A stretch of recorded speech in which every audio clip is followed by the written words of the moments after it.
Jadi space is open for business ya.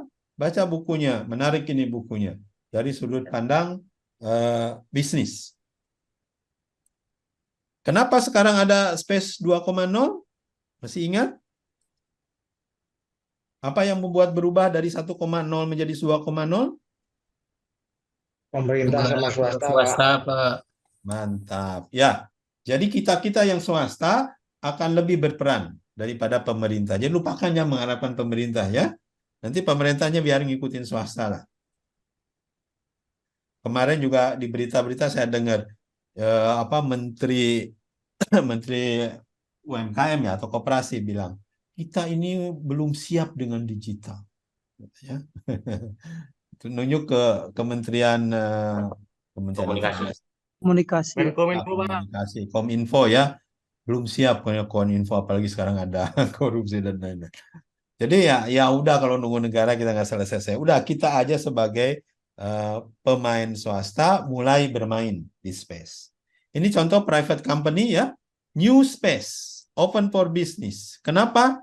Tadi udah dibilang kita lower cost, data driven, harus konsen ke data sekarang. Di luar bumi opportunity-nya. Ada International Space Station orbit opportunity. Ada quadrillion. Apa tuh quadrillion itu? Duit yang sudah triliun ke quadrillion. Jadi industrinya besar.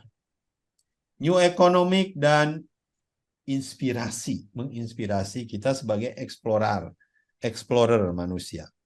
Jadi ya harusnya kita merasa beruntung diberi Tuhan waktu untuk melihat ini terjadi. Shift role in country to private sector. Ya, di Indonesia harusnya dari BRIN atau LAPAN ini pindah ke swasta. Ini swastanya mana nih ya? Mungkin mulai dari Telkom anggap aja. Tapi yang tentang roket kira-kira swasta perusahaan mana yang bisa seperti ya mirip-mirip ya kecil-kecilannya ya SpaceX-nya gitu? Apa PTDI bisa? Bisa, Pak. Ya, bisa kalau mulai ya. Tapi PTDI itu uangnya dari mana? Masih dari negara, Pak. BUMN kan? Iya. Ada nggak yang pure swasta? Bikin proposal, Pak. Nah, Mas Ahmad mau bikin proposal. Ya, pendananya siapa, Mas? Dosen-dosen Ya, STKD. Cobalah iya. dosen-dosen Orang-orang yang satu pemikiran, Pak. yang satu pemikiran dan kita kumpulin uang paling cuma butuh berapa ya. Saya melihat Astra akan punya opportunity sebenarnya. Kalau orang-orang di Astra melihat ini sebagai revenue stream. Kenapa Astra? Sudah TBK, Pak, perusahaannya. Kenapa? Sebagai sektor, Pak, udah masuk. Sebenarnya kalau Anda lihat, industri mobil itu adalah industri AI. Kalau kita lihat Tesla ya, Tesla itu Elon Musk bilang, saya bikin mobil itu bukan bikin mobil, saya bikin AI. Autonomous driving. Nah, itu sebenarnya asal harusnya dia pabrik mobil akan mengarah ke sana. Nah, dari mobil, karena dia bikin mobil, AI-nya akan kuat. Untuk ke space itu perlu AI yang kuat, ya. Bukan perlu yang lain yang kuat, enggak. SpaceX itu dia kuat karena dia udah punya tim yang AI-nya canggih dari mobil. Jadi dia bisa bikin roket balik lagi. Teknologinya teknologi AI.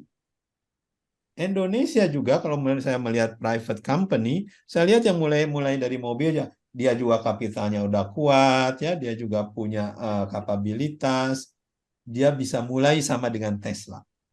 Mirip-mirip lah. Ya.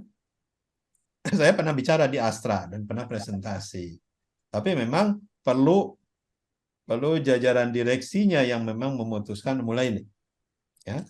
Mulai menguatkan tim AI-nya sehingga AI-nya yang nanti ada di mobil bisa pindah ke space, kan ini hanya transportasi aja, pindah ke laut menjadi transportasi laut, pindah ke drone, jadi itu semua AI.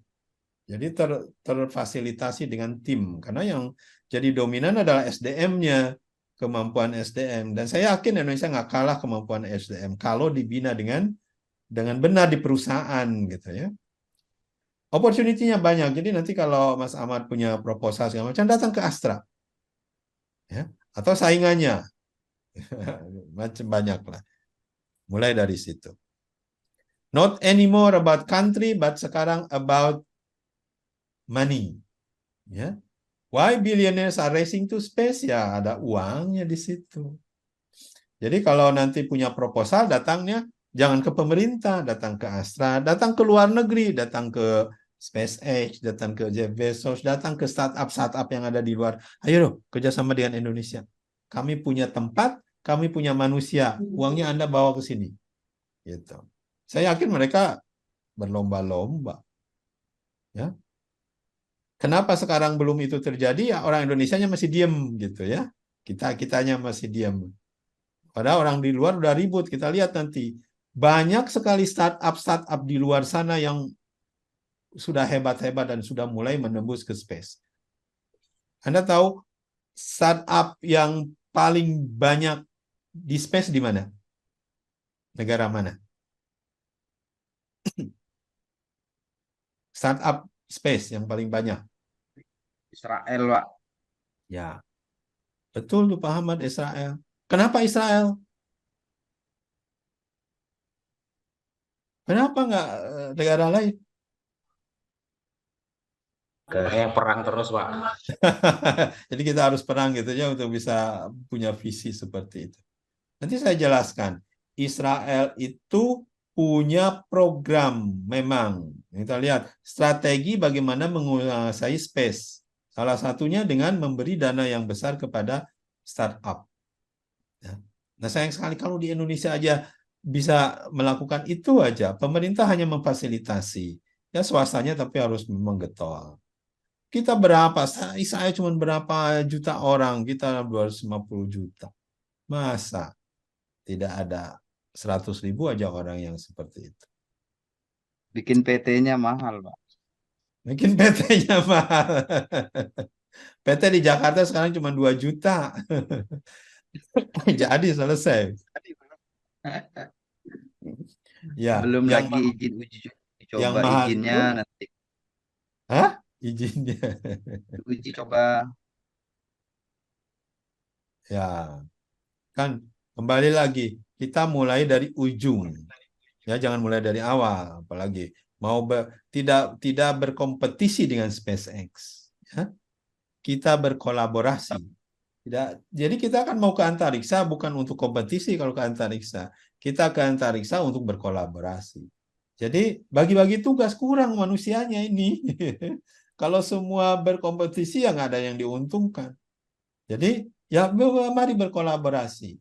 Saya yakin SpaceX itu banyak kekurangannya, terutama SDM, terutama tempat.